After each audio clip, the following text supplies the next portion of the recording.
Hi friends, welcome back to my YouTube channel Radhika Radha. ಇನ್ನು ಯಾರೆಲ್ಲ ನನ್ನ ಚಾನಲ್ಗೆ ಸಬ್ಸ್ಕ್ರೈಬ್ ಮಾಡ್ಕೊಂಡಿಲ್ಲ, ಪ್ಲೀಸ್ ಸಬ್ಸ್ಕ್ರೈಬ್ ಮಾಡ್ಕೊಂಡು ಸಪೋರ್ಟ್ ಮಾಡಿ. ಹಾಗೆ ವಿಡಿಯೋ ಫುಲ್ ನೋಡಿ, ಹಾಗೆ ಒಂದು ಐಪ್ ಕೊಡಿ. ಆ್ಯಕ್ಚುಲಿ ಇದೆ ನೀವು ನನಗೆ ಮಾಡೋ ಸಪೋರ್ಟು. ನನ್ನ ಲಾಗ್ ಬಂದುಬಿಟ್ಟು ಇವತ್ತು ಶಿವರಾತ್ರಿ ಹಬ್ಬದ್ದು. ಶಿವರಾತ್ರಿ ಹಬ್ಬ ಲಾಗಿಂದ ಹಿಡಿದು ಪೂರ್ತಿ ಏನೇನಾಯಿತು ಅದೆಲ್ಲ ನಾನು ವಿವರಣೆ ಮಾಡ್ತೀನಿ. ನೀವು ಕೇಳ್ತಾ ಇರಿ ಅಲ್ವಾ, ಯಾಕೆ ಲೈವ್ಗೆ ಬರ್ತಾ ಇಲ್ಲ ಅಂತೆಲ್ಲ ಹೇಳ್ಬಿಟ್ಟು. ಇದನ್ನೆಲ್ಲ ಪೂರ್ತಿ ಈ ವಿಡಿಯೋದಲ್ಲಿ ಹೇಳ್ತೀನಿ ನೋಡಿ. ನನ್ನ ಮಗನಿಗೆ ಏನಾಯಿತು, ಮತ್ತು ನಾವು ರಾಯರ ಮಠಕ್ಕೆ ಯಾಕೆ ಹೋಗಿದ್ವಿ, ಏನೇನೆಲ್ಲ ಆಯಿತು ಅನ್ನೋದನ್ನೆಲ್ಲ ನಾನು ಎಕ್ಸ್ಪ್ಲೈನ್ ಮಾಡ್ತೀನಿ. ನಾನು ಈ ರಾಯರ ಮಠನೇ ಫಸ್ಟ್ ಟೈಮ್ ರಾಯರನ್ನ ನೋಡಿದ್ದು. ಅಂದರೆ ನನ್ನ ಜೀವನದಲ್ಲೇ ಇದೆ ಫಸ್ಟ್ ಟೈಮ್ ರಾಯರ ಮಠಕ್ಕೆ ನಾನು ಒಂದು ದೇವಸ್ಥಾನಕ್ಕೆ ಹೋಗಿದ್ದೀನಿ. ರಾಯರ ದೇವಸ್ಥಾನಕ್ಕೆ ಅಂದರೆ ಇದೇ ಫಸ್ಟ್ ಟೈಮು. ಮತ್ತು ನಾವು ಮದುವೆ ಆಗಿದ್ದು ಕೂಡ ಇಲ್ಲೇ. ನಿಮಗೆ ಪೂರ್ತಿ ವಿಡಿಯೋ ನೋಡಿದ್ರೆ ಗೊತ್ತಾಗುತ್ತೆ. ನೀವೆಲ್ಲ ಕೇಳ್ತಾ ಇದ್ರಿ ಯಾಕೆ ನೀವು ಲೈವಿಗೆ ಬರ್ತಾ ಇಲ್ಲ ಅಂತ. ಇದೇ ಕಾರಣಕ್ಕೆ ನನ್ನ ಮಗನಿಗೆ ಫುಲ್ಲು ಬಾಡಿನೆಲ್ಲ ಅಮ್ಮ ಆಗಿಬಿಟ್ಟಿದೆ. ಸೊ ಬಾಯಲ್ಲಿ ಎಲ್ಲ ಕಡೆ ಅಮ್ಮ ಆಗಿರೋದು. ನಾವಿವತ್ತು ಸ್ನ್ಯಾಕ್ಸ್ ಬ್ರೇಕಲ್ಲಿ ಆ್ಯಕ್ಚುಲಿ ಬರ್ಗರ್ ತಿನ್ನಬೇಕು ಅನ್ನಿಸ್ತಿತ್ತು. ಯಾಕಂದರೆ ಬರ್ಗರ್ ಯಾವಾಗಲೂ ಆಫರ್ ಇರುತ್ತೆ ಮೆಕ್ಡೊನಾಲ್ಡ್ಸಲ್ಲಿ. ಹಾಗಾಗಿ 2 ಬರ್ಗರ್ ತಂದಿದ್ವಿ, ನಾನು ನನ್ನ ಫ್ರೆಂಡು. ಅವಳಂತೂ ನನಗೆ ಯಾವಾಗ ಬರ್ಗರ್ ತಂದರೂ ಅದರ ಮೇಲಿರೋ ಎಳ್ಳೆಲ್ಲ ಬಿಡಿಸ್ಬಿಟ್ಟು ಕೊಡ್ತಾ ಇರ್ತಾಳೆ. ಎಳ್ಳು ತಿನ್ನಬೇಡ ನೀನು, ಈ ಟೈಮ್ನಲ್ಲಿ ಎಳ್ಳು ತಿನ್ನಬಾರ್ದು ಅಂತ ಅಂದ್ಬಿಟ್ಟು. ನಮಗಂತೂ ಕಾಮಿಡಿ ಅಂದರೆ ಕಾಮಿಡಿ ನೋಡಿ. ಆ ಬರ್ಗರ್ನಲ್ಲಿ ಒಂದು ಎಳ್ಳು ಕೂಡ ಬಿಡಲ್ಲ ಅವಳು. ಎಲ್ಲದನ್ನೂ ರಿಮೂವ್ ಮಾಡಿಬಿಟ್ಟು ಆಮೇಲೆ ಅದಕ್ಕೆ ಟೊಮೊಟೊ ಸಾಸ್ ಹಾಕ್ಬಿಟ್ಟು ಕೊಡ್ತಾಳೆ. ಆ್ಯಕ್ಚುಲಿ ಇವಳು ಬರ್ಡೇ ಇದ್ದಿದ್ದರಿಂದ ಅವಳು ನಮಗೆ ಟ್ರೀಟ್ ಕೊಡಿಸಿದ್ಲು ಬರ್ಗರ್ನ. ನಾವು ಅವಳಿಗೆ ಬರ್ಡೇ ಮಾಡಿದ್ವಿ ಮಧ್ಯಾಹ್ನ. ಆ್ಯಕ್ಚುಲಿ ಇವತ್ತು ಶಿವರಾತ್ರಿ ಹಬ್ಬ ಇದ್ದಿದ್ದರಿಂದ ನಾನು ಸ್ವಲ್ಪ ಆನ್ಲೈನಲ್ಲಿ ಆರ್ಡರ್ ಮಾಡಿದ್ದೆ. ನನಗೆ ಈ ಆನ್ಲೈನ್ ಆರ್ಡರ್ ಅಂದರೆ ತುಂಬ ಇಷ್ಟ. ಯಾಕಂದರೆ ಒಂದು 5 ಮಿನಿಟ್ಸಲ್ಲಿ ಬಂದುಬಿಡುತ್ತೆ. ನಾವು ಅಂಗಡಿಗೆ ಹೋಗಿ ತೊಗೊಂಬರಂದ್ರೂ ಇಷ್ಟೊಂದು ಫಾಸ್ಟಾಗಿ ತೊಗೊಂಬರೋಕ್ಕಾಗಲ್ಲ. ಬಟ್ ಇದು 5 ಮಿನಿಟ್ಸ್ ಡೆಲಿವರಿ ಅಂತ ಇರುತ್ತೆ. 5 ನಿಮಿಷದಲ್ಲಿ ಕರೆಕ್ಟಾಗಿ ಬರುತ್ತೆ, ಒಂದು 10 ನಿಮಿಷದೊಳಗಡೆ ಬಂದುಬಿಡುತ್ತೆ. ಬಟ್ ಅಂಗಡಿಗೆ ಹೋಗಿ ನಾವು ತೊಗೊಂಬರೋಕ್ಕೂ ಅಷ್ಟೇ ಟೈಮ್ ಆಗುತ್ತೆ. ಬಟ್ ರೀಸನಬಲ್ ಪ್ರೈಸ್ ಕೂಡ ಇರುತ್ತೆ. ಮತ್ತು ಅವತ್ತು ಆಫರ್ ಇತ್ತು, ಮಿಲ್ಕು ₹1 ಸಿಕ್ಕಿತ್ತು ನನಗೆ. ಅದಾದಮೇಲೆ ಮಾರ್ನಿಂಗ್ ನಾನು ಬೇಗ ಎದ್ದು ಬಾಗಿಲಿಗೆಲ್ಲ ರಂಗೋಲಿ ಹಾಕಿದ್ದೆ. ನಾನು ಹಾಕಿಲ್ಲ, ಹಾಕಿದರೆ ರಂಗೋಲಿ ಹಾಕೋದು ಬರುತ್ತಲ್ಲ ಅದರಲ್ಲಿ ಹಾಕ್ತೀನಿ. ಯಾಕಂದರೆ ನನಗೆ ರಂಗೋಲಿ ಹಾಕೋಕ್ಕೆ ನಿಜವಾಗ್ಲೂ ಬರೋಲ್ಲ ಇದುವರೆಗೂ. ನಾನು ಅನ್ಕೊತೀನಿ ರಂಗೋಲಿ ಹಾಕೋಕ್ಕೆ ಟ್ರೈ ಮಾಡಬೇಕಂತ, ಆದರೆ ಬರೋದೇ ಇಲ್ಲ. ಅದಾದಮೇಲೆ ಮನೆಯೆಲ್ಲ ನೀಟಾಗಿ ಕ್ಲೀನ್ ಮಾಡಿಕೊಂಡೆ. ನನಗೆ ಶಿವರಾತ್ರಿ ಹಬ್ಬ ಮತ್ತು ಯುಗಾದಿ ಹಬ್ಬ ತುಂಬ ಫೇವ್ರೇಟು. ಏನಕ್ಕಂತ ಗೊತ್ತಿಲ್ಲ, ನನಗೆ ಯಾವಾಗಲೂ ಅದೆರಡು ಹಬ್ಬ ಸೆಲೆಬ್ರೇಟ್ ಮಾಡೋಕ್ಕೆ ತುಂಬ ಖುಷಿ ಆಗ್ತಾ ಇರುತ್ತೆ. ಮನೇಲಂತೂ ತುಂಬ ಅವತ್ತೇನೂ ಕೆಲಸ ಮಾಡಿಲ್ಲ. ರಾತ್ರಿ ಬಂದು ಬೆಳಗ್ಗೆ ಎಲ್ಲ ಕೆಲಸನೂ ಮಾಡಿಕೊಂಡು ಅದಾದಮೇಲೆ ನಾವು ಪೂಜೆಗೆ ಕೂತ್ಕೊಂಡ್ವಿ. ಯಾಕಂದರೆ ನಮ್ಮ ಮನೇಲಿ ನೀಟಾಗೆ ಪೂಜೆ ಮಾಡ್ತೀವಿ ಶಿವರಾತ್ರಿ ದಿನ. ಅಂದರೆ ಲಿಂಗಕ್ಕೆ ಅಭಿಷೇಕ ಮಾಡೋದು ಆ ಥರದ್ದೆಲ್ಲ ಮಾಡೋದ್ರಿಂದ ನಾನು ದೇವ್ರ ಸಾಮಾನೆಲ್ಲ ರಾತ್ರಿನೇ ಇದೊಂದನ್ನು ಮಾತ್ರ ನೀಟಾಗಿ ಕ್ಲೀನ್ ಮಾಡಿ ಇಟ್ಕೊಂಡಿದ್ದೆ. ಅದಾದಮೇಲೆ ಮಾರ್ನಿಂಗು ಈ ಥರ ಎಲ್ಲ ರೆಡಿ ಮಾಡಿ ಕೊಟ್ಟೆ. ನಾನೇ ಆ್ಯಕ್ಚುಲಿ ರೆಡಿ ಮಾಡಿಕೊಟ್ಟಿದ್ದು. ಅದಾದಮೇಲೆ ನನ್ನ ಹಸ್ಬೆಂಡು ಅದಕ್ಕೆ ಲಿಂಗಾಭಿಷೇಕ ಅದನ್ನೆಲ್ಲ ಮಾಡ್ತೀವಿ ನಾವು. ಈ ಥರ ಅಭಿಷೇಕ ಎಲ್ಲ ಮಾಡೋದನ್ನ ಆ್ಯಕ್ಚುಲಿ ನಾವು ಮದುವೆ ಆದಮೇಲೆ ಸ್ಟಾರ್ಟ್ ಮಾಡಿದ್ದು. ಇದು ಅವ್ರಿಗೆ ಬ್ಯಾಚುಲರಲ್ಲಿ ಇದ್ದಾಗಿಂದನೂ ಅವ್ರ ಹತ್ರ ಈ ಲಿಂಗ ಮಾತ್ರ ಇತ್ತು. ಬಟ್ ಮದುವೆ ಆದಮೇಲೆ ಶಿವರಾತ್ರಿ ದಿನ ಮತ್ತು ಕಾರ್ತಿಕದಲ್ಲಿ ಅಭಿಷೇಕ ಮಾಡ್ತಿರ್ತೀವಿ. ನನ್ನ ಮಗನಿಗಂತೂ ಈ ಥರ ಎಲ್ಲ ಪೂಜೆ ಮಾಡೋದು, ಅಭಿಷೇಕ ಮಾಡೋದು ಅದೆಲ್ಲ ತುಂಬ ಅಂದರೆ ತುಂಬ ಇಷ್ಟ. ನಾನು ಅವತ್ತು ಅಂದರೆ ಶಿವರಾತ್ರಿ ದಿನ ಪ್ರತಿದಿನ ನಾವು ಯಾವಾಗಲೇ ಪೂಜೆ ಮಾಡಿದ್ರು ಅದು ಪಂಚೆ ಹಾಕ್ಬಿಟ್ಟು ಅವನಿಗೆ ಪೂಜೆ ಮಾಡ್ತಾ ಇರ್ತೀವಿ. ಇವಾಗಲೂ ಅವನು ಅದಾದಮೇಲೂ ಕೇಳ್ತಾ ಇರ್ತಾನೆ, ಅಮ್ಮ ಪಂಚೆ ಹಾಕು ನನಗೆ, ನಾನು ಮಾಮಿ ಮಾಡ್ತೀನಿ ಅಂತ ಅಂದ್ಬಿಟ್ಟು. ಪಂಚೆ ಅಂತ ಪಾಪ ಅವ್ನಿಗೆ ಹೇಳೋದಕ್ಕೆ ಬರಲ್ಲ. ಮಾಮಿ ಬಟ್ಟೆ ಹಾಕು, ಮಾಮಿ ಬಟ್ಟೆ ಹಾಕು ಅಂತಾನೆ. ಅಂದರೆ ಮಾಮಿ ಮಾಡೋಕ್ಕೆ ಪೂಜೆ ಮಾಡೋದಕ್ಕೆ ಬಟ್ಟೆ ಹಾಕು ಅಂತ. ಅವನಂತೂ ಇವಾಗಲೂ ಕೂಡ ಅಮ್ಮ ಹಾಲು ತೊಗೊಂಬ, ನಾವು ಮಾಮಿಗೆ ಹಾಲು ಹಾಕೋಣ ಅಂತ ಹೇಳ್ತಾ ಇರ್ತಾನೆ.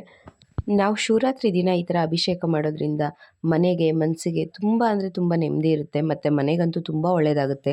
ಯಾರೋ ಮೊನ್ನೆ ಹೇಳ್ತಾಯಿದ್ರು, ನೀವೇನು ಅಷ್ಟಲಿಂಗ ಇಟ್ಟಿದ್ದೀರಾ, ಏನಿದು ಈ ಯಾವ ಥರ ಲಿಂಗ ಅಂತ. ಬಟ್ ನನಗಂತೂ ಗೊತ್ತಿಲ್ಲ ಇದು ಏನು ಲಿಂಗ ಏನು ಅಂತ. ನಮ್ಮ ಮನೇಲಿತ್ತು ಮಾಡ್ತಾಯಿದ್ವಿ ಅಷ್ಟೇ ನಾನು. ಅಂದರೆ ಪ್ರತಿಯೊಂದು ಲಿಂಗಕ್ಕೂ ಅದರದ್ದೇ ಆದ ಹೆಸರಿರುತ್ತಂತೆ. ಬಟ್ ನನಗಿದು ಯಾವ ಥರ ಲಿಂಗ ಅಂತ ಗೊತ್ತಿಲ್ಲ. ಲಾಸ್ಟ್ ಟೈಮ್ ನಮ್ಮ ಮನೆ ಗುರುಪ್ರವೇಶಕ್ಕೆ ಬಂದವರು ಕೇಳ್ತಾಯಿದ್ರು, ನೀವೇನು ಲಿಂಗ ಇಟ್ಟಿರೋದದು ಅಂತ. ನಂಗೆ ನಿಜವಾಗ್ಲೂ ಇದ್ರ ಹೆಸರು ಗೊತ್ತಿಲ್ಲ. ನಿಮ್ಗೆ ಯಾರಿಗಾದ್ರೂ ಈ ಲಿಂಗದ ಹೆಸರು ಗೊತ್ತಿದ್ರೆ ಹೇಳಿ. ಯಾರೋ ಮೊನ್ನೆ ರೀಸೆಂಟಾಗಿ ಹೇಳ್ತಾಯಿದ್ರು, ಏನು ಈ ಥರ ಪೂಜೆ ಎಲ್ಲ ಮಾಡೋದ್ರಿಂದ ಏನು ನಾವು ಅಂದ್ಕೊಂಡಿದ್ದೆಲ್ಲ ಆಗ್ಬಿಡುತ್ತಾ, ನಾವು ಕೇಳಿದ್ನೆಲ್ಲ ದೇವ್ರು ಕೊಟ್ಬಿಡ್ತಾನ, ಕಷ್ಟಪಟ್ಟು ದುಡಿಬೇಕು ಅಂತ. ಹೌದು, ಕಷ್ಟಪಟ್ಟೆ ದುಡಿಬೇಕು. ಹಾಗಂತ ದೇವ್ರನ್ನ ಮಾಡಿದ್ರೆ ಮನೆಯಲ್ಲಿ ಮನಸ್ಸಲ್ಲಿ ನೆಗೆಟಿವ್ ಮೈಂಡ್ ಥಾಟ್ಸ್ ಇರಲ್ಲ. ಖಂಡಿತ ಕೆಲವೊಂದು ನೀವು ಟ್ರೈ ಮಾಡಿ ನೋಡಿ. ನಾವು ಬೇಡಿದ್ನೆಲ್ಲ ದೇವ್ರು ಖಂಡಿತ ಕೊಡ್ತಾನೆ, ಆದರೆ ಒಳ್ಳೆ ಮನಸ್ಸಿಂದ ಇರಬೇಕು. ಬಟ್ ನಾವು ಬೇಡಿದ್ದು ಒಳ್ಳೇದಿರಬೇಕು ಅಷ್ಟೇ. ಅದಾದಮೇಲೆ ನಾವು ಹಬ್ಬ ಆದಮೇಲೆ ನಾನು 3 ದಿನ ರಜಾ ಹಾಕಿದ್ದೆ. ಅಂದರೆ ನಾನು ಚಿಕ್ಕಮ್ಮ ಮನೆಗೆ ಹೋಗಬೇಕು. ಅದಾದಮೇಲೆ ನಮ್ಮಮ್ಮ ಮನೆಗೆ ಹೋಗಿ ಇದ್ಬಿಟ್ಟು ಬರೋಣ ಅಂತ ಅಂದ್ಬಿಟ್ಟು. ನನ್ನ ಹಸ್ಬೆಂಡಿಗೆ ಕೂಡ 3 ದಿನ ರಜೆ ಇತ್ತು. ಆದರೆ ಅದು ಏನೇನೋ ಆಗೋಯಿತು, ಮುಂದೆ ಹೇಳ್ತೀನಿ ನೋಡಿ ಏನಾಯಿತು ಅಂತ ಹೇಳ್ಬಿಟ್ಟು. ನಾವು ನಮ್ಮ ಚಿಕ್ಕಮ್ಮ ಮನೆಗೆ ಹೋಗ್ಬೇಕು ಅಂತ ಹೋದ್ವಿ. 1 ಡೇ ಏನೋ ಇದ್ವಿ. ಅದಾದಮೇಲೆ ಬಂದುಬಿಟ್ವಿ ವಾಪಸ್ಸು. ನನಗೆ ಸ್ವಲ್ಪ ಹಾಸ್ಪಿಟಲ್ ತೋರಿಸ್ಬೇಕಿತ್ತು ಅಂತ ಅಂದ್ಬಿಟ್ಟು. ಅದಾದಮೇಲೆ ಮತ್ತೆ ನಮ್ಮ ಅಮ್ಮ ಮನೆಗೆ ಹೋಗೋಣ ಅಂದ್ಕೊಂಡ್ವಿ. ಬಟ್ ಹೋಗೋದಕ್ಕೆ ಆಗಿಲ್ಲ. ಬಟ್ ನಾವು ಹೋದ ತಕ್ಷಣ ಆಲ್ರೆಡಿ ಎಲ್ಲ ನಮ್ಮ ಚಿಕ್ಕಮ್ಮ ಮನೆಯಲ್ಲಿ ಪೂಜೆ ಎಲ್ಲ ಮುಗಿಸಿ ಅವರು ಊಟಕ್ಕೆ ರೆಡಿ ಮಾಡಿದರು. ನಾವು ಯಾವಾಗಲೂ ಅವ್ರ ಮನೆಗೆ ಹೋದ್ರೂ ನಾವೆಲ್ಲ ಒಟ್ಟಿಗೆ ಕುತ್ಕೊಂಡು ಊಟ ಮಾಡ್ತೀವಿ. ಅದಂತೂ ತುಂಬ ಅಂದರೆ ತುಂಬ ಚೆನ್ನಾಗಿರುತ್ತೆ. ಆ್ಯಕ್ಚುಲಿ ನನ್ನ ಮಗ ಅಂತೂ ಫಸ್ಟೇ ಕುಂತ್ಬಿಟ್ಟಿದ್ದ. ಅವ್ರು ಹಪ್ಳ ಇಟ್ಟಿದ್ರು, ಅದಕ್ಕೋಸ್ಕರ ಹಪ್ಳ ಬೇಕು ಅಂತ ಹೇಳ್ಬಿಟ್ಟು. ನಾನು ಯಾವಾಗಲೇ ಇವ್ರ ಮನೆಗೆ ಹೋದ್ರೂ ಇವ್ರ ಸ್ವಂತ ಮಕ್ಕಳನ್ನ ಹೇಗೆ ನೋಡ್ಕೋತಾರೋ ಹಾಗೆ ನೋಡ್ಕೋತಾರೆ ನಮ್ಮ ಚಿಕ್ಕಮ್ಮ. ಆ್ಯಕ್ಚುಲಿ ನಾನು ಯಾವಾಗಲೂ ಹೇಳ್ತಾ ಇರ್ತೀನಿ, ನಮ್ಮಮ್ಮ ಮನೆಗೆ ಹೋಗೋದಕ್ಕಿಂತ ನನಗೆ ಇವ್ರ ಮನೆಗೆ ಹೋಗೋದಕ್ಕೆ ತುಂಬ ಖುಷಿ ಆಗ್ತಾ ಇರುತ್ತೆ ಯಾವಾಗ್ಲೂ. ನಾನು ಬೆಳಗ್ಗೆ ಊಟ ಎಲ್ಲ ತಿಂದ್ವಿ, ಅದಾದಮೇಲೆ ಬೆಳಗ್ಗೆ ಎದ್ಬಿಟ್ಟು ನನ್ನ ಮಗ ಆಲ್ರೆಡಿ ಕುಂತಿದ್ದ ಅವ್ರ ಚಿಕ್ಕಿ ಹತ್ರ. ಚಿಕ್ಕಿ ಬಾ ಹೋಮ್ವರ್ಕ್ ಮಾಡೋಣ ಅಂತ ಹೇಳ್ಬಿಟ್ಟು ಐಸ್ ಕ್ರೀಮ್ ಇಲ್ಲಿ W for wax, X for I don't know. Y for ನಾನಂತೂ ಅವ್ರ ಮನೆಗೆ ಹೋದರೆ 10 ಗಂಟೆವರೆಗೂ 10:30 ಆದ್ರೂ ಎದ್ದಿರಲಿಲ್ಲ. ಅವರೇ ನನ್ನ ಮಗನಿಗೆ ಊಟ ಎಲ್ಲ ತಿನ್ನಿಸಿ ರೆಡಿ ಮಾಡಿ ಕೂರಿಸ್ಕೊಂಡು ಹೋಮ್ವರ್ಕ್ ಮಾಡಿಸ್ತಾಯಿದ್ರು. ಅದಾದಮೇಲೆ ನಾವು ರಾಯರ ಮಠಕ್ಕೆ ಹೋಗೋಣ ಅಂದ್ಬಿಟ್ಟು ಅಂಗಡಿಗೆ ಹೋದ್ವಿ. ಆ್ಯಕ್ಚುಲಿ ನಮ್ಮ ಚಿಕ್ಕಮ್ಮದು ಅಂಗಡಿ ಇದೆ, ಅಲ್ಲಿಗೆ ಹೋಗಿದ್ವಿ. ನನ್ನ ಮಗ ಅಂತೂ ಎಲ್ಲ ಲಿಫ್ಟಿಗೂ ನನಗೇನೇನು ಬೇಕೋ ಅದನ್ನೆಲ್ಲ ಅವ್ರ ಅಂಗಡಿಯಿಂದನೇ ತೊಗೊಬರ್ತೀನಿ. ಅವ್ರು ಹೇಳ್ತಾಯಿದ್ರು ಏನೇನು ಬೇಕೋ ತೊಗೊಂಡೋಗು ಅಂತ. ಬಟ್ ತೊಗೊಂಡೋಗು ಅಂತ ಹೇಳ್ತಾರೆ, ಆಮೇಲೆ ಅವ್ರು ಏನೂ ಅಮೌಂಟೇ ಇಸ್ಕೊಳ್ಳಲ್ಲ. ಪೇ ಮಾಡೋಕ್ಕೆ ಹೋದ್ರೂ ಸುಮ್ಮನೆ ಇದು ಮಾಡ್ತಾ ಇರ್ತಾರೆ, ಬೇಡ ಅಕ್ಕ ಅಂತ ಹೇಳ್ಬಿಟ್ಟು. ಹಾಗಾಗಿ ನಾನು ಜಾಸ್ತಿ ತೊಗೊಳ್ಳಲ್ಲ. ಬಟ್ ಹೋದಾಗೆಲ್ಲ ಅಂತೂ ತೊಗೊಂಬರ್ದಲೆ ಅಂತೂ ಇರಲ್ಲ, ಏನಾದರೂ ಒಂದು ತೊಗೊಬರ್ತೀನಿ. ಹಾಗಾದರೆ ಜಾಸ್ತಿ ನಾನು ಲಿಫ್ಟಿಗೆ ತೊಗೊಂಡು ಬರೋದು. ನನ್ನ ಮಗ ಅಂತೂ ಎಲ್ಲ ಲಿಫ್ಟಿಗೂ ಎತ್ಕೊಂಡು, ಅಮ್ಮ ಇದು ಚೆನ್ನಾಗಿದೆ, ಇದನ್ನು ತೊಗೊಂಡೋಗ್ಬಿಡೋಣ, ನಾವು ಇದನ್ನು ತೊಗೊಂಡೋಗ್ಬಿಡೋಣ ಅಂತ ಹೇಳ್ತಾ ಇದ್ದ. ಸೊ ಎಲ್ಲರೂ ರಾಯರ ಮಠಕ್ಕೆ ರೆಡಿ ಆಗಿರೋದ್ರಿಂದ ಅಂಗಡಿಗೆ ಹೋಗಿ, ನಾನು ಅಂಗಡೀಲಿ ಇರ್ತೀನಿ, ನೀವು ಹೋಗ್ಬಿಟ್ಟು ಬನ್ನಿ ಅಂತ ಹೇಳಿದ್ಲು. ಸರಿ ಅಂದ್ಬಿಟ್ಟು ನಾವು ಅಂಗಡಿಗೆ ಹೋಗೋಕೆ ಎಲ್ಲರೂ ರೆಡಿ ಆದ್ವಿ. ಇಲ್ಲಂತೂ ತುಂಬ ಅಂದರೆ ತುಂಬ ಟ್ರಾಫಿಕ್ ಇತ್ತು. ಯಾಕಂದರೆ ನಾವು ರಾಯರ ಮಠಕ್ಕೆ ಹೋಗೋದು ದೊಡ್ಡಬಳ್ಳಾಪುರದಲ್ಲಿ. ಈ ರಾಯರ ಮಠ ನಮ್ಗೆ ಎಷ್ಟು ಸ್ಪೆಷಲ್ ಅಂದರೆ ನಮ್ಮ ಜೀವನದ ಅತ್ಯಂತ ಅಮೂಲ್ಯವಾದ ಸ್ಥಳ ಇದು.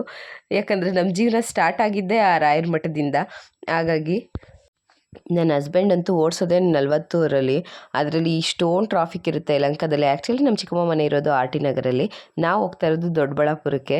ನನ್ನ ತಂಗಿ ಮತ್ತು ನನ್ನ ಚಿಕ್ಕಮ್ಮ ಅಂದರೆ ಖುಷಿ ಮತ್ತು ನಮ್ಮ ಚಿಕ್ಕಮ್ಮ ಒಂದು ಗಾಡಿನಲ್ಲಿ ಹೊರಟೋಗ್ಬಿಟ್ರು. ನಾನು ಮತ್ತು ನನ್ನ ಹಸ್ಬೆಂಡ್ ಇನ್ನೊಂದು ಗಾಡಿನಲ್ಲಿ ಬರ್ತಿದ್ವಿ.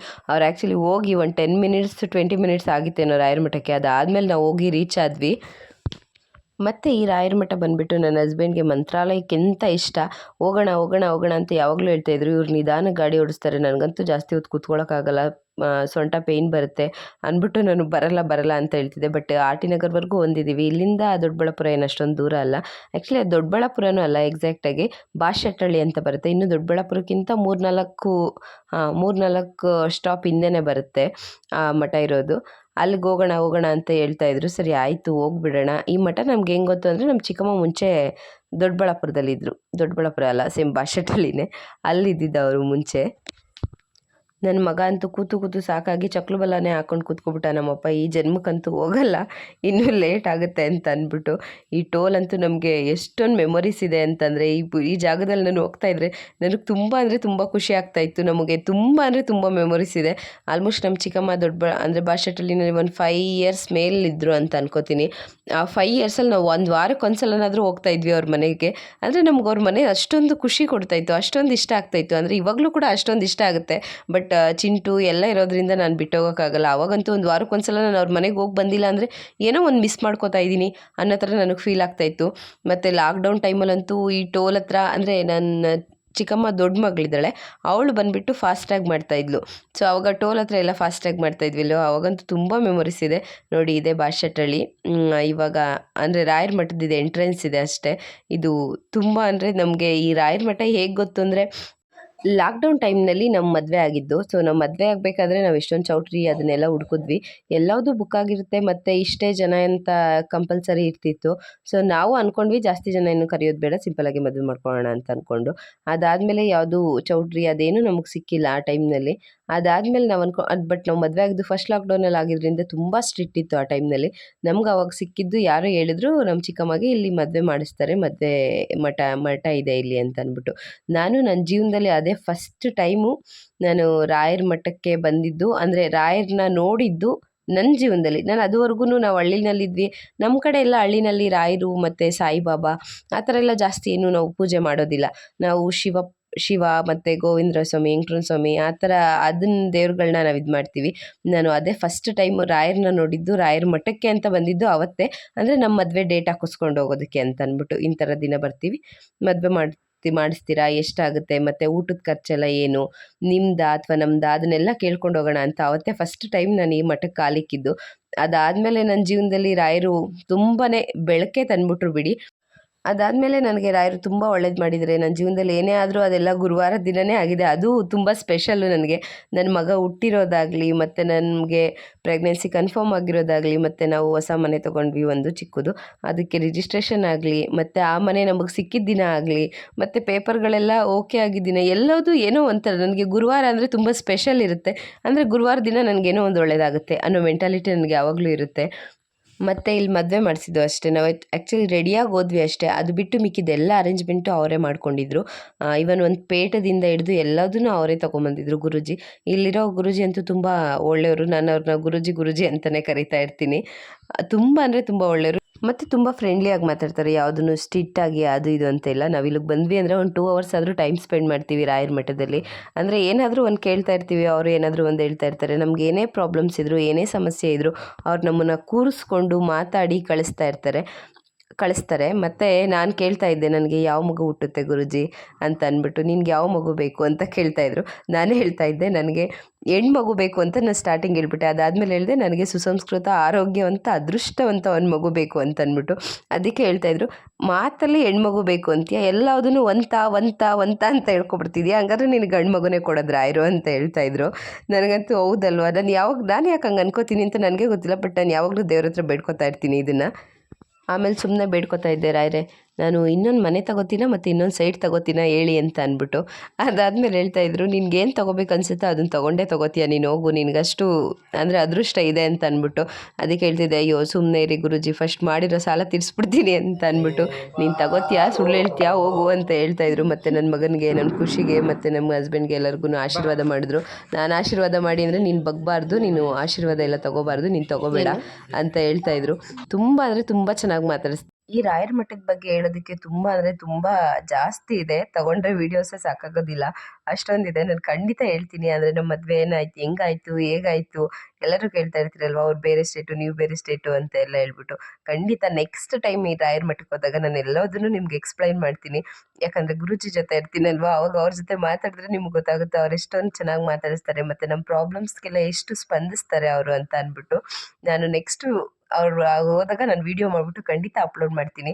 ಇವಾಗ ಇಷ್ಟು ಸಾಕು, ಯಾಕಂದರೆ ತುಂಬ ಅಂದರೆ ತುಂಬ ಇದೆ ರಾಯರ ಮಠದ ಬಗ್ಗೆ ಹೇಳೋದಕ್ಕೆ ನನಗೆ. ಅದಾದಮೇಲೆ ವಾಪಸ್ ಮನೆಗೆ ಬಂದ್ವಿ. ಮನೆಗೆ ಬರೋ ಅಷ್ಟರಲ್ಲಂತೂ ತುಂಬಾ ಲೇಟಾಗಿ ಹೋಗ್ಬಿಡ್ತು. ಯಾಕಂದರೆ ಅಲ್ಲಿ ನಾವು ಜಾಸ್ತಿ ಟೈಮ್ನ ಸ್ಪೆಂಡ್ ಮಾಡಿ ಮಾತಾಡ್ಕೊಂಡು ಕೂತ್ಕೊಂಡ್ಬಿಟ್ಟಿದ್ವಿ. ಹಾಗಾಗಿ ಅದಾದಮೇಲೆ ನಾವು ಅಲ್ಲಿ ಬಂದು ಗೋಪಿ ಮತ್ತು ಪಾನಿಪುರಿ ಅದನ್ನೆಲ್ಲ ತಿಂದ್ಕೊಂಡು ಹಾಗೆ ಮನೆಗೆ ಹೋದ್ವಿ. ನಮ್ಮ ವರ್ಷಕ್ಕೆ ಹೇಳ್ತಾಯಿದ್ವಿ ನಾವೆಲ್ಲ ತಿನ್ಕೊಂಡು ಬಂದ್ವಿ ಅಂತ ಹೇಳ್ಬಿಟ್ಟು. ಅವಳು ನಮಗೆ ಹೇಳ್ತಾಯಿದ್ವಿ, ನಾವು ಶವರ್ಮ ರೋಲ್ ತಿಂದ್ವಿ ಅಂತ. ಆ್ಯಕ್ಚುಲಿ ಇಲ್ಲಿ ಪುಷ್ಪಾಂಜಲಿ ಥಿಯೇಟರ್ ಹತ್ರ ಒಂದು ಗ್ರೌಂಡ್ ಇದೆ. ಅಲ್ಲಂತೂ ತುಂಬ ಅಂದರೆ ತುಂಬ ಚೆನ್ನಾಗಿರುತ್ತೆ, ಸ್ನ್ಯಾಕ್ಸು, ಚಾಟ್ಸು ಎಲ್ಲದೂ. ನನಗಂತೂ ಫೇವ್ರೆಟ್ ಅದು ಪ್ಲೇಸು. ಅದೆಲ್ಲ ಆದಮೇಲೆ ಫುಲ್ ಖುಷಿಯಾಗಿ ಅವ್ರ ಮನೇಲಿ ಇದ್ದು ಸರಿ ಆಯಿತು ಅಂದ್ಬಿಟ್ಟು ನಾವು ಮನೆಗೆ ಬಂದ್ವಿ. ಅದಾದಮೇಲೆ ನನ್ನ ಮಗನಿಗೆ ಅಮ್ಮ ಸ್ಟಾರ್ಟ್ ಆಗೋಯ್ತು. ಅವತ್ತಾದಮೇಲೆ ನಾನು ರಜಾ ಹಾಕಿದ್ದು ನಮ್ಮ ಅಮ್ಮ ಮನೆಗೆ ಹೋಗಿ, ನಮ್ಮ ಅಮ್ಮ ಮನೇಲಿ ಸ್ವಲ್ಪ ದಿನ ಖುಷಿಯಾಗಿದ್ದು ಬರೋಣ ಅಂತ. ಅದು ಏನೇನೋ ಆಗೋಯ್ತು. ಅವನಿಗಂತೂ ಫುಲ್ಲು ಬಾಯಿನಲ್ಲಿ, ಮುಖದಲ್ಲಿ ಎಲ್ಲ ಕಡೆ ಅಮ್ಮ ಆಗೋಗ್ಬಿಟ್ಟಿತ್ತು. ನನಗಂತೂ ಟೆನ್ಷನ್ ಅಂದರೆ ಟೆನ್ಷನ್. ಎಲ್ಲರೂ ಕೇಳ್ತಾಯಿದ್ರಿ, ಯಾಕೆ ನೀವು ಲೈವಿಗೆ ಬರ್ತಾ ಇಲ್ಲ ಅಂತ. ಅದು ಇದೇ ರೀಸನ್ಗೆ, ನನ್ನ ಮಗನಿಗೆ ಹುಷಾರಿಲ್ಲ ಅನ್ನೋ ಕಾರಣಕ್ಕೆ ಅವನ್ನ ನೋಡ್ಕೋತಾ ಇದ್ದೀನಿ. ಅದಾದಮೇಲೆ ನಮ್ಮ ಅಮ್ಮ ಎಲ್ಲ ಬಂದಿದ್ದರು, ಅವನ್ನ ಆಸ್ಪತ್ರೆಗೆ ಕರ್ಕೊಂಡು ಹೋಗೋಣ ಅಂತ ಅಂದ್ಬಿಟ್ಟು. ಅಂದರೆ ಅದು ಅಮ್ಮನ ಇಲ್ವಾ ಅಂತ ಕನ್ಫರ್ಮೇಷನ್ ಬೇಕಲ್ವ ನಮಗೆ ಅಂದ್ಬಿಟ್ಟು. ನಮ್ಮ ಮನೆ ಹತ್ರ ಯಾವಾಗಲೂ ಅವ್ನು ಇಲ್ಲೇ ತೋರಿಸೋದು ನಾವು. KR ರೋಡ್ನಲ್ಲಿ ಸ್ಪರ್ಶ ನರ್ಸಿಂಗ್ ರೂಮ್ ಅಂತ ಇದೆ, ತುಂಬ ಚೆನ್ನಾಗಿ ನೋಡ್ತಾರೆ ಅವರಲ್ಲಿ. ಸರಿ ಅಂದ್ಬಿಟ್ಟು ಅಲ್ಲಿ ಕರ್ಕೊಂಡೋದ್ವಿ. ಅವ್ರಿಗೆ ಬ್ಲಡ್ ಟೆಸ್ಟ್ ಎಲ್ಲ ಕೊಡಿ ಅಂತ ಹೇಳ್ಬಿಟ್ಟು ಬ್ಲಡ್ ಟೆಸ್ಟ್ ಎಲ್ಲ ತೊಗೊಂಡ್ರು. ಮತ್ತು ಅದ್ರ ಜೊತೆಗೆ ಅವನಿಗೆ ಕೋಲ್ಡು ಕೂಡ ತುಂಬ ಜಾಸ್ತಿ ಇತ್ತು. ಕೋಲ್ಡು ಮತ್ತು ಜ್ವರ ಎಲ್ಲ ಬಂದುಬಿಟ್ಟಿತ್ತು ಅಮ್ಮ ಇದಕ್ಕೆ. ಮತ್ತು ಅದಕ್ಕೆಲ್ಲ ಔಷಧಿ, ಮತ್ತು ಅಮ್ಮಗೂ ಕೂಡ ಒಂದೇನೋ ಆಯಿಂಟ್ಮೆಂಟ್ ಕೊಟ್ಟರು. ಅದನ್ನು ಹಾಕಿದ್ರೆ ಸ್ವಲ್ಪ ಬೇಗ ಮಾಯುತ್ತೆ, ಇದಿನ್ನೂ ಸ್ಟಾರ್ಟಿಂಗ್ ಡೇಸ್ ಅಲ್ವಾ, ಹಾಗೇ ಇರುತ್ತೆ ಅಂತ ಹೇಳ್ಬಿಟ್ಟು. ಅವನು ಮತ್ತು ನಮ್ಮಮ್ಮ ಮನೆಗೆ ಬಂದು ಬೆಡ್ ಎಲ್ಲ ರೆಡಿ ಮಾಡಿದ್ರು ಅವನಿಗೆ ಅಂತ ಅಂದ್ಬಿಟ್ಟು. ಕೆಳಗಡೆ ಬೇವಿನ ಸೊಪ್ಪೆಲ್ಲ ಹಾಕಿ ಅವ್ನಿಗೆ ಮತ್ತು ಸ್ವಲ್ಪ ಅರಿಶಿನ, ಬೇವಿನ ಸೊಪ್ಪು ಹಾಕಿ ಸ್ನಾನ ಮಾಡಿಸ್ಕೊಂಡು ಬಂದು ಅದ್ರ ಮೇಲೆ ಮಲಗಿಸ್ಬೇಕು, ಬೇರೆ ಕಡೆ ಎಲ್ಲೂ ಮಲಗಿಸ್ಬಾರ್ದು ಅಂತ ನಮ್ಮಮ್ಮ ಹೇಳ್ಬಿಟ್ಟು ಹೋದರು. ಅದಾದಮೇಲೆ ಅವನು ಇವಾಗ ಓಕೆ, ಸ್ವಲ್ಪ ಕಮ್ಮಿ ಆಗಿದೆ. ಅಮ್ಮ ಎಲ್ಲ ಮಾಯ್ಕೊಳ್ತಾ ಇದೆ, ಎಲ್ಲ ರೆಡ್ ಬಂದು ಮಂಕ್ ಆಗ್ತಾ ಇದ್ದಾನೆ, ಅಂದರೆ ಮಂಕ್ ಆಗ್ತಾ ಇದೆ ಅಮ್ಮ ಎಲ್ಲ. ಇವಾಗ ಓಕೆ, ಸ್ವಲ್ಪ ಆರಾಮ್ ಅನ್ನೋ ಥರ ಫೀಲ್. ಈಗಿತ್ತು ನನ್ನ 1 ಡೇ ಫುಲ್ ಅಲ್ಲ, 2 days full video. Thank you so much for watching. Support ಮಾಡಿ ಇದೇ ಥರ. ಆ್ಯಂಡ್ ವೀಡಿಯೋ ನೋಡ್ಬಿಟ್ಟು ಅದಾದಮೇಲೆ ಹೈಪ್ ಕೊಡಿ. ಥ್ಯಾಂಕ್ ಯು ಸೋ ಮಚ್ ಎಲ್ಲರಿಗೂ.